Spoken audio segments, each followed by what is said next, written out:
Well, hello, and good morning. This is Jack Spurbeck with my number 6 YouTube video. This is the first part of a 2-part video. You saw part 2 a few weeks ago. Now this is part 1. So we're kind of like Star Wars here. You have to see part 2 before you can see part 1. Okay, part 1. So we're talking about Gabriel's Trumpet. And just as introduction, we're going to be featuring sound, of course, and music. We're going to deal with a lot of music. We're going to have history. We're going to deal with various subjects. And then, most important, we're going to talk about Gabriel's Trumpet and a little bit about my sculpture. Okay. So, some of my favorite moments in growing up, and actually in my life, are in my room in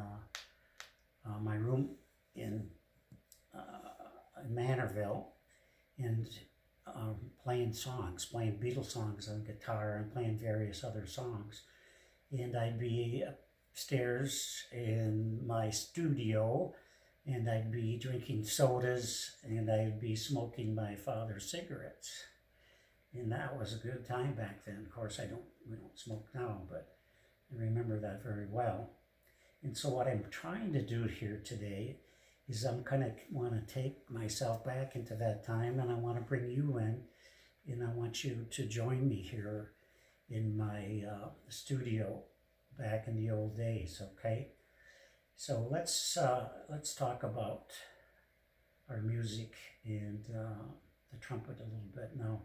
Now, one of the things about music that I found to be very captivating here, this theory of string theory, and I'll mention it more in the video too. But what string theory is about, well, forgive me for being repetitive, but string theory states that that matter is made up of strings vibrating at different rates. We have the atom, which is made up of electrons, and then we have the nucleus, which is protons, and the neutrons. And then below that, we have other subatomic particles, and we get smaller, and we get into the quarks, okay? And then that can be smaller yet. And one of the most basic subatomic particle is the string, okay? The string is, again, this energy in vibrating at different frequencies. The string can have 2 ends, or the string can be connected. Okay, the string vibrating at different frequencies. Some people have likened the string to the vibration of a musical instrument, like a guitar or a violin. Some people have said it's because of string theory we can see the universe in harmony, playing a symphony to us with the string. And that's kind of part of the string theory that I want to talk about. Now, let's see if I can demonstrate that a little bit here today with my guitar. Now let's pretend that we're going to be, or let's think about the string and think about the notes, the various notes on the guitar.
let's think string.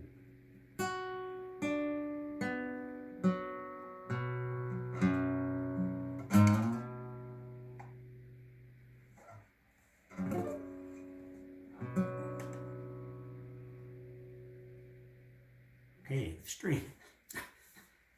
I messed it up. I forgot. I goofed up the chords, but close enough.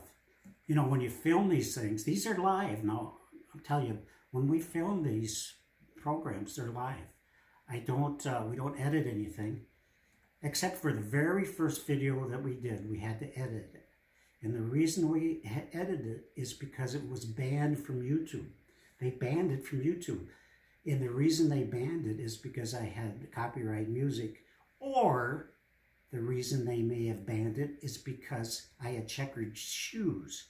Now, I don't know if it was because of the checkered shoes or the copyright music, but it might have been both. I don't know.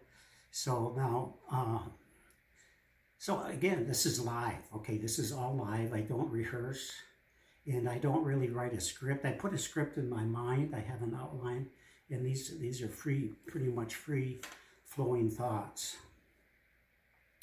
Now, when I first saw and thought of Gabriel's Trumpet, I think it came into mind. I had all kinds of things conjured up. The main thing is Gabriel's Trumpet. We're going to learn about the importance. That's the most important thing of Gabriel's Trumpet. One thing that came into mind was this. I'm going to show you what I'm talking about here. And we can go over here and take a look briefly at the trumpet. And we're going to talk more about the trumpet later. But I want you to look at the trumpet like this. Now, do you see the trumpet? We have the trumpet, and then if I go like this, we take a mirror image of Gabriel's trumpet. Follow that? Okay, keep that in your mind. And we're going to talk about what came to my mind is that Gabriel's trumpet reminded me of an Einstein-Rosen bridge. When I see that, it reminds me of that's what the Einstein-Rosen bridge looks like. It's a wormhole. It's a time warp. Albert Einstein and Nathan Rosen came up with this mathematical theory based on Einstein's theories of whatever he did, you know. And they came up with this Einstein-Rosen bridge. It's a time-space portal. Things change in time and space. You can start at the beginning of as you enter the trumpet horn, you can move to the end of the horn, and you can go across the universe just like that. In the old Norsemen, in Norse mythology, they called it a rainbow bridge. And you could travel the 9 realms of Asgard using the rainbow bridge. And if you read comic books like I do, if you read Thor comic books, Avengers, you can see how they traveled the rainbow bridge. And it's nine realms of Asgard. Now, if you talk about string theory, look out, because string theory, that's kind of a hyperdimensional space. Okay, string theory involves that, where we have 10 dimensions, and then another dimension of time. But anyway, so be it. Now, what are we going to do next? My free thinking is kind of hit a wall here. So that's my take on this. Now we're going to be talking about Gabriel's trumpet. But you know, when you look at my trumpet, we're going to talk about the trumpet in more detail.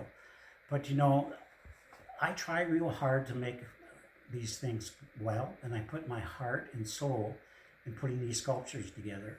And on this particular sculpture, I put my heart, my soul, a whole lot of glue, and some duct tape into this baby to make this work, and it's still not there. But I'm trying as hard as I can. God knows I'm trying, and that's all we can do.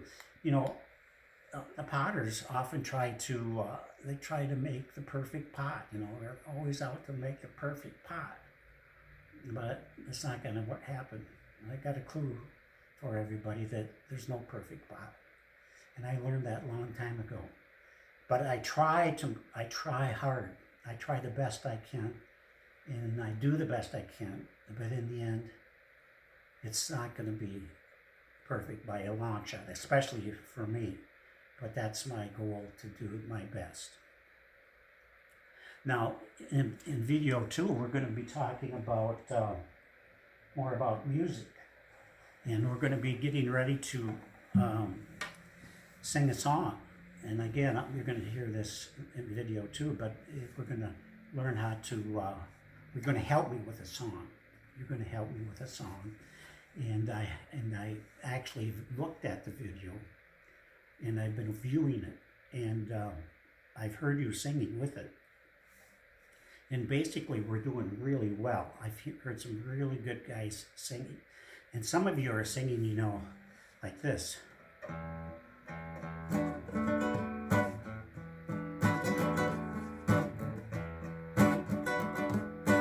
And some are singing real good. I got whiskers on my chin, and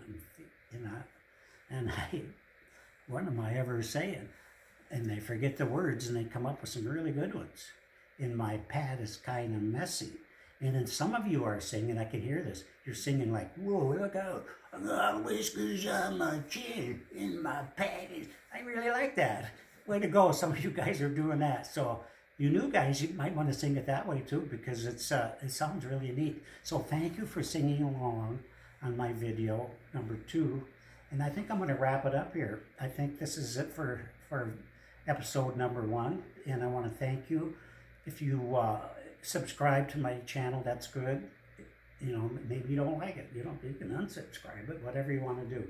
And it's been a joy being with you today. Thank you for spending time with me today. And remember, it's not the pot that's the art. The story's the art.